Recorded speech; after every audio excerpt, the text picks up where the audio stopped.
Hello everyone, we are today here at the Tank Museum at Bovington and we take a look at the Jagdtiger, which was the heaviest armored fighting vehicle produced in series during the Second World War, with a combat weight of 75 metric tons. In comparison, the M26 Pershing had 42, the IS-2 had 46, the Jagdtiger's cousin, the King Tiger, had 68 metric tons, and the German vehicle that likely was the most similar to the Jagdtiger was the Ferdinand heavy tank destroyer. It had 68.5 metric tons. Note that the Jagdtiger at the Tank Museum is a pre-production model, so it lacks several elements like the travel log for the gun. Of course, this raises the question, why so heavy? This brings us directly to the origin of the Jagdtiger. Now, some of you might suspect that Hitler has something to do with it, and to a certain degree this is likely true. After all, Hitler already called for a heavy tank in May 1941, so before the Germans encountered the Soviet T-34 and KV-1. Yet the call for what would later become the Jagdtiger originally came from the front lines. In early 1943, the troops wanted an assault gun with a 128mm gun to be able to destroy enemy tanks at a distance of 3 kilometers. The assumption behind this was as follows. An enemy tank formation at a range of 1000 meters takes about 2.5 minutes to reach the German positions. If this range could be increased to 3000 meters, the Soviet tanks would need 7.5 minutes to reach the German lines, and as such even German units with far inferior numbers would be able to fight larger Soviet tank units. If you want to learn more about Soviet tank tactics, you should check out this translation of an original manual, by the way. A bit of trivia: while I was in the German military archives, I stumbled across files from February 1943 about the Jagdtiger, which at this point was referred to as Übertiger. It is noted that Hitler decided on the 13th January 1943 that Henschel should construct a 12.8 cm assault gun on the chassis of the Tiger, adding that in case the armor of the Henschel Tiger would not suffice in the future, preparations should be taken. Now, Dr. Roman Töppel notes in an article that for the end of March 1943 the requirements were in descending order: firepower, armor protection, off-road capability, and finally speed. The troops particularly mentioned that speed was of lower importance. By August 1943 the basic design was finished and Hitler approved the development of the new assault gun. In the end of September 1943 the first wooden model in a scale 1:1 was finished. The frontal armor at this point was 200mm. The Heereswaffenamt, Army Weapons Agency, decided to increase the frontal armor to 250mm. By April 1944 Hitler was presented with the first completed Jagdtiger. Since the most important feature according to the original requirement was the 128mm gun, let's start at firepower. Now if you look at the gun, it's a 128mm gun and it's huge. And with the breech block, the barrel weighs 3.3 metric ton. To put this in context, the Panzer I Ausführung A has 5.4 tons. The issue with such a big gun is not only the weight of the gun, but also the projectile and propellant. The Jagdtiger uses two-piece ammunition, so the projectile and propellant were not issued in one cartridge, unlike the famous 88mm guns that were used in the Tigers. This reduced the rate of fire, which was also mentioned in the experience reports. The origin of this 128mm gun is similar to the infamous 88mm gun. It was originally an anti-aircraft gun. Later models of the 128mm gun, like this double-barreled variant, were also used in the German Flak towers. If you want to learn more of these, check out this video. If you look at the barrel of the Jagdtiger, you might notice something. There's no muzzle brake.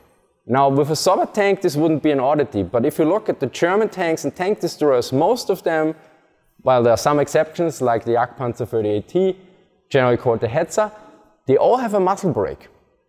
Now, what is the reason for this? The Germans wanted to shoot Treibspiegelgeschosse, which is the German name for armor-piercing sabot ammunition. And this doesn't really work well with a muzzle brake, so this is the reason why you don't have a muzzle brake on the Jagdtiger. So after I recorded the line about the Jagdtiger using not a muzzle brake because of armor discarding sabot ammunition, After a while I came down here and I looked at the Sherman Firefly and saw the Muzzle Brake and saw the APDS armor. And I was like, something doesn't add up. As such, I was a bit confused, so I asked David Willey to let me know how the British figured out to use a Muzzle Brake from a discarding saber. And sadly, he hasn't found the information yet. We know it works. So it could be they found out by experimentation or for some other reason. But as you can see, you can use a Muzzle Brake with armor-piercing discarding saber. So I assume that the Germans assumed that theoretically it's not possible, but practically it is possible because probably the separation happens after a while. So if anybody knows who knows something about ballistics or something, how it works, please let us know in the comment section. So what about armor penetration values? Well, the Germans did some calculations at around October 1944 and determined, based on their data, that the Jagdtiger could penetrate any known Allied tank frontally at 3,500 meter range with a 30-degree angle, including the IS-2. I suspect that they only accounted for the early IS-2 model here. The early IS-2 model had a weakness in its frontal armor. This was addressed with an improved hull and what is nowadays called the Model 1944. The transition to the newer model happened in summer 1944, according to Peter Samsonov. The Kirov factory at Chelyabinsk began assembling IS-2 tanks with the new hull in July 1944, although a backlog of old hulls still existed and was only fully used up in August. It is difficult to tell the exact date of this transition as the tanks with the new hulls were not distinguished from the old ones by name. Now Fleischer also provides some penetration values for the Panzergranate 43 at 30-degree angle. At 1000 meters it would penetrate 230 mm of armor, at 2200 mm and at 3000 still 173 mm. Here you can see the effective armor values of the upper front of the IS-2 1944, the Sherman Jumbo and the Königstiger. The latter might theoretically survive a hit, but considering the armor quality at that point, likely not. If you look at the effective armor values of the IS-2 1944, the upper glacis should sustain a hit at 3000 meter. This again suggests that the German data was based on the IS-2 model 1943. Of course, some of you might ask, but what about the armor-piercing discarding saber ammo? Well, there were some developments, but it was never used according to Fröhlich. And considering the penetration values of the regular armor, it is doubtful it was necessary. Yet there were some problems that severely reduced the theoretical firepower of the Jagdtiger. The aforementioned 2-piece ammunition reduced the rate of fire. Another issue was that the gun had to be brought into a zero position to be reloaded. As such, it was noted in an experience report that for the attack a large number of Jagdtiger was necessary. Furthermore, firing created a lot of smoke, which reduced observation. Another issue is related to mobility. The vibrations from the movement were very strong due to the suspension being insufficient. As such, the travel lock for one gun had to be engaged as long as possible to prevent the gun from being no longer properly zeroed in. Note that this early model lacks a travel lock and thus was basically not really operational. Let us look at armor protection next. Now, since the Jagdtiger is based on the Königstiger chassis, the values for the chassis are the same. These values are as follows. The lower glacis plate has 100 mm, the upper glacis plate 150 mm, the side and rear armor have 80 mm, and the top armor is also 40 mm, similar to the bottom armor, although at the rear the bottom armor is only 25 mm, which is still a lot. The difference to the Königstiger is with the superstructure or turret. Whereas the Königstiger has 180 mm front armor on the turret, the Jagdtiger has 250 mm on the superstructure. Now, although the armor thickness of the Jagdtiger was strong, we need to take into account the problems the German industry was facing at this stage of the war, so a short look at armor quality. Steel needs to be properly hardened to be effective as an armor plate, and the hardening process is quite complicated. The result should be a proper combination of hardness and elasticity. Hardening is even more complicated with very thick plates, like those in the frontal area. Such a process requires proper materials and also qualified personnel, yet both at this point were in low supply. For instance, various metals like tungsten and molybdenum were crucial, yet imports for these metals basically ceased in 1944 due to various reasons.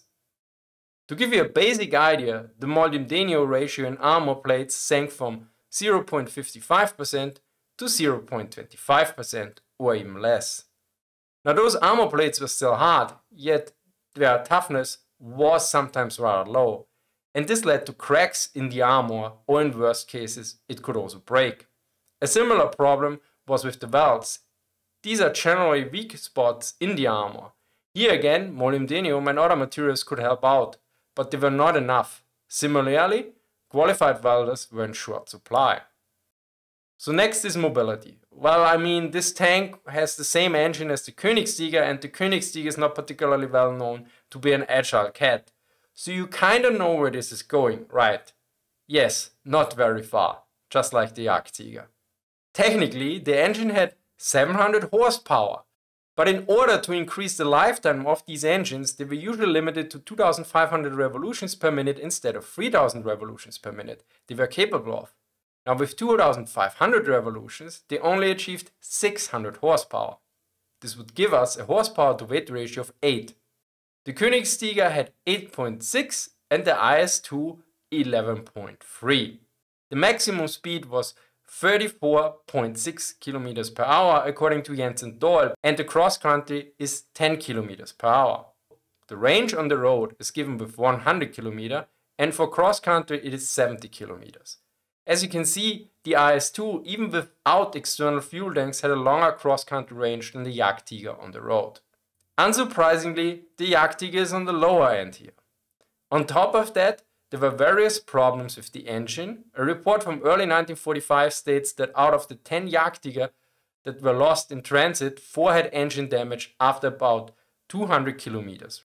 There were various issues with oil. For instance, the oil storage was too low. Another problem was that the oil was not sufficient in quality. In overall, Fröhlich notes that the engine was just overwhelmed by the weight of the Jagdtiger. Finally, another major issue was noted in the experience report. The Jagdtiger was highly dependent on the terrain and infrastructure. Due to its heavy weight, the use of certain bridges were out of question, and the deep creeks and hollows could not be crossed since they would put too much strain on the vehicle. Now, as mentioned, this is a pre-production Jagdtiger, but it is also a bit different and is also a very special vehicle because it's one out of the 10 Jagdtiger that had the Porsche suspension and not the one from Henschel, like most other Jagdtigers. So Porsche had convinced Hitler to give his suspension a try, and on paper it was a superior suspension. But after the trials it became obvious that on paper it did not transfer into reality. Although it should be noted that the suspension was previously used on the heavy tank destroyer Ferdinand. So what were the benefits of the Porsche suspension?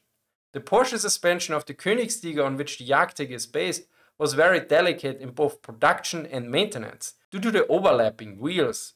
Now, Porsche suspension would allow for a faster production and faster maintenance in field conditions, because since there were no overlapping wheels, the accessibility was increased. This meant other wheels don't need to be removed. Professor Porsche told Hitler that this suspension would save about 450 hours of production time for each vehicle, and an additional 1.2 metric tons of weight would be saved. There were other benefits as well. Yet during the trials in May 1944, serious problems with the Porsche suspension became apparent. Vibrations from the movement were far more intense with the Porsche suspension, and this problem could not be properly rectified. As such, it was decided to go with the Henschel suspension. Yet, as some of you might know, there were still 10 Jagdtiger produced with the Porsche suspension. The reason for this is that the late production was already geared towards the Porsche suspension, so it was decided to produce some Jagdtiger with this suspension. Now, how to determine if you have a Jagdtiger with a Porsche or a Henschel suspension? The Porsche suspension has only 8 road wheels that are smaller and barely overlap, whereas the Henschel suspension has 9 road wheels that overlap. Also keep in mind, since the Jagdtiger is based on the Königstiger, the Henschel suspension is the same as on the Königstiger, so it will also look more familiar. Note that the Jagdtiger shown here with the Henschel suspension has the gun retracted by around 0.9 meters or 3 feet, as such it looks a bit different. A few words about production. In total, only 99 Jagdtiger were produced, yet only 80 were accepted for service. The first 3 series production vehicles were finished in July 1944, the last 10 were produced in May 1944, so in the last month of the war. Some production delays were also due to bombing attacks, and overall the output was far below the expectations and the initial order was not fulfilled. To summarize, the Jagdtiger can be considered a failure. The heavy weight made it very hard to recover vehicles and decreased overall reliability. The engine used was already underpowered for the Königstiger. While the 128mm gun could kill any tank at a long range, the rate of fire was low and the smoke from firing hindered observation. Dr. Roman Töppel notes that this vehicle was beyond the capabilities of German tank industry at the time. The vehicle was too heavy. Of 2 units equipped with Jagdtigers, one lost 25% and the other 30% of its Jagdtigers due to enemy fire. The others had to be abandoned due to mechanical problems. A big thank you to the Tank Museum for inviting me. Also a big thank you to all my supporters on Patreon and Subscribestar. Thank you for watching and see you next time.